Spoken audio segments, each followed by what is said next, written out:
कौन बनेगा नेता। नगर निगम के चुनाव पास आने वाले थे।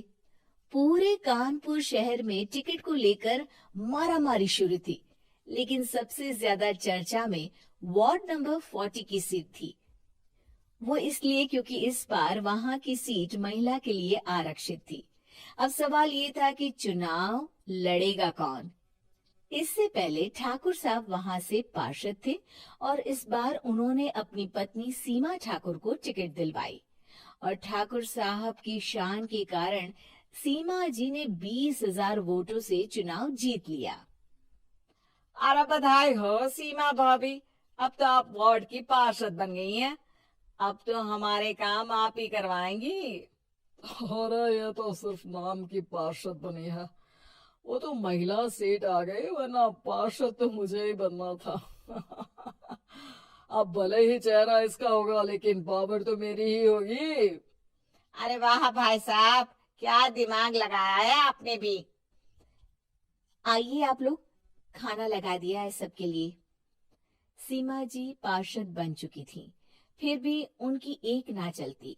सारे काम ठाकुर साहब खुद ही संभाल लेते और जहां जरूरत पड़ती वहां सीमा जी का अंगूठा लगवा लेते। सीमा जी ज्यादा पढ़ी लिखी भी नहीं थी। एक दिन ठाकुर साहब और सीमा एक प्रोग्राम में जाते हैं। अरे ठाकुर साहब, आप आ गए। ओहो, पार्षद मैडम भी आ गई हैं। स्वागत है आप दोनों का। लगता है हमारे पार्षद फंड का सही इस्तेमाल हो रहा है। चलिए अब उद्घाटन करते हैं। ये लीजिए ठाकुर साहब कैची, आप ही सबसे पहले प्रवेश कीजिए।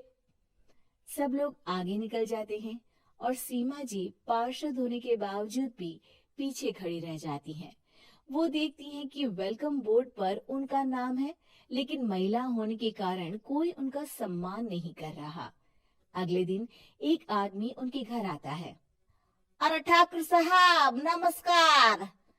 कल ना हम नोटिस किए कि हमारा घर तो अवैध है और नगर निगम वाले उसे तोड़ने आ रहे हैं।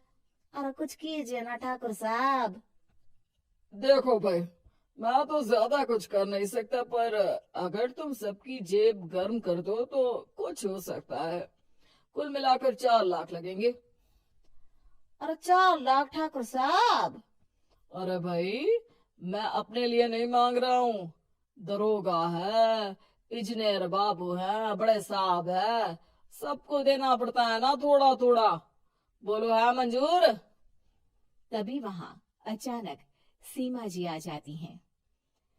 अरे ये आप क्या कर रहे हैं? पहले इन्हीं लोगों से तो आपने वोट मांगे, अब इनसे ही पैसे ले रहे हो। अरे चुप रहो तुम। तुम्हारा काम है सिर्फ अंगूठा लगाना, तुम वही किया करो। मुझे दूसरे काम तुम मत सिखाओ, समझी? और तुम ना जाओ, अब पैसे लेकर आओ, वरना जेसीबी किसी भी वक्त आती होगी। सब कुछ ऐसे ही चलते रहता है। एक दिन सीमा जी और ठाकुर साहब को एक लोकल मीटिंग में बुलाया जाता है। वहां पर कई और अधिकारी लोग भी मौजूद रहते हैं। अब मैं चाहूंगा कि ठाकुर साहब हमारे बीच 2 शब्द कहें। मेरे प्यारे भाइयों और बहनों, आज मेरा सौभाग्य है कि मैं आप सबकी सेवा दिन रात कर पा रहा हूँ। आपने मेरी पत्नी को भारी मतों से जिताया है, इसलिए मैं आप सभी का शुक्रगुजार हूँ। मैं आप सबसे वादा करता हूँ कि हमेशा की तरह हमारे वार्ड में किसी को कोई तकलीफ नहीं आने दूंगा। सभी लोग तालियां बजाने लगते हैं।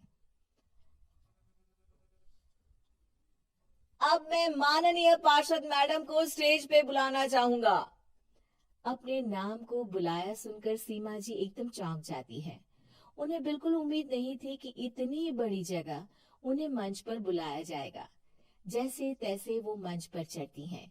ऊपर जाते ही सीमा जी को सारी पुरानी बातें याद आ जाती हैं कि किस तरह उनके पति उन्हें कभी भी आगे बढ़ने नहीं देते और उनके नाम से गलत काम करते हैं।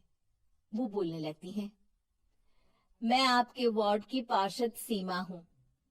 आप में से बहुत कम लोग ही मुझे जानते होंगे, क्योंकि इससे पहले मुझे कभी ऐसा मौका ही नहीं मिला।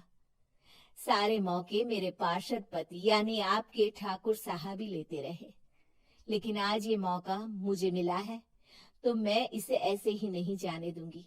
मैं आपको ये बताना चाहती हूँ कि आपके ठाकुर साहब मेरे नाम की आड़ में गैर कानूनी काम करते हैं, जिस पर अंगूठों के निशान मेरे होते थे। इसीलिए मैं अपनी गलती मानती हूँ और आज अपने पद से इस्तीफा देती हूँ ताकि आगे से कोई गलत काम ना हो पाए।